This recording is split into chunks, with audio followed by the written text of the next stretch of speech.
Good afternoon, Dr. Wright. Could you just introduce yourself and tell us more about your academic background? Okay. My name is Gary Tillett Wright. I'm a clinical psychologist by trade, actually clinical community psychologist. So we just have a few questions we want to ask you regarding mental health. And the first question is, how prevalent are all the mental health issues among African American males? How prevalent? I think you see the same numbers that you see in the general population. So in the general population, you have about 20% of the population suffers from a mental illness. So that's across the board, whether you're talking about depression or anxiety or substance abuse. And so we see about the same here at the college, and you see about the same nationally with black men as well. So it's a pretty significant number. That's 1 in 5. Okay. So what are some of the outcomes that have been found to come from untreated mental illnesses? Like, just to kind of give us an understanding of the severity of how serious it can get if a mental illness is left untreated. Yeah, it's a good question. It really varies, right? Some people have the ability to cope better than others, right? So it's a great question. For example, why is it that some people who experience, say, abuse in their families can grow up and be productive adults, while other people who experience kind of the same abuse, if you will, right, in the same family, grow up and they're not productive?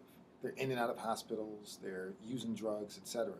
So a lot of it has to do with the individual and how they interpret what happened to them and how they're able to cope with what happened to them. And so that's a big part of it. Another piece of that, I would say, is really, how people cope. Some people use drugs, right? Some people use more positive coping skills like, good social relationships, whether it be through church or through different organizations and groups. So it really depends on how people cope. That really determines the outcome. But some of the basic outcomes you see are drug use, hospitalization, and quite frankly, mental illness. I have a group of young men that are peer counselors on campus, and one of the things that I teach them is that if you have a genetic predisposition, let's say, for a mental illness, that's not enough to develop that mental illness, right? There has to be a stressful event, right? And we know from research that stress is always the trigger. So I always give them the metaphor, if you will, of a gun pointed at you with, the chamber loaded, but the trigger is always stress, right? So if you've got an uncle and an aunt who have schizophrenia, and a mom who's been clinically depressed, and a father with a significant substance abuse problem, more than likely you are genetically predetermined to have some issues around that. That doesn't mean you're going to absolutely develop those issues, right? The key is how you manage your stress. And so we always begin there, we being here in the center, right, the counseling center, but also with the peer counselor group, we always begin with how do students and how do young people manage their stress. That's always the key. We have one more question. With stigma being such a huge problem, a lot of times in our community when related to mental illness, what do you think is some effective ways to help decrease the stigma that we face?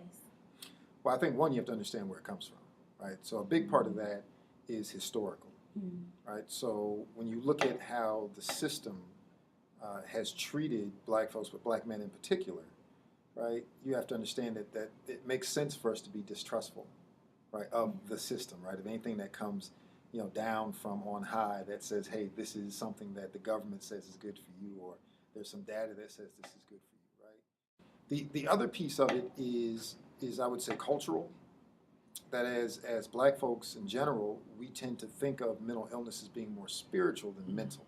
And so oftentimes people will say, well, my son, has been angry and agitated, and I think he's depressed, I'm not sure, but I took him to our pastor first, right? And I let him see the pastor for a few sessions, and, we prayed about it, and, we tried to do some things through the church, but the behavior has persisted, right? And so that may have been over the course of a year, or over the course of 6 months, whatever. So at this point, it's gotten worse, right?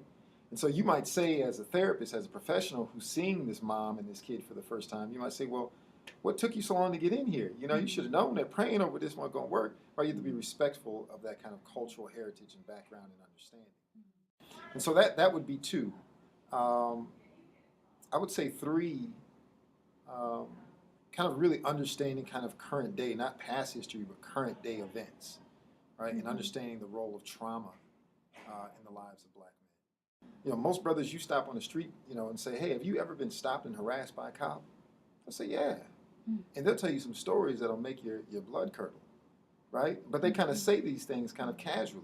But when we hear these stories in the media, we're reminded of those horrible things that have happened to us, right? So it's almost a re-traumatizing, if you will. And we don't like to talk about this, and so it doesn't become public knowledge, but we have to acknowledge this in the context of a therapeutic relationship or alliance. And so I think those three things are very important to understand when it comes to kind of dealing with black men and understanding, you know, our reluctance to be in counseling or to be engaged in any kind of therapeutic service that's system-based or perceived as being, you know, rooted in some systemic approach or agency.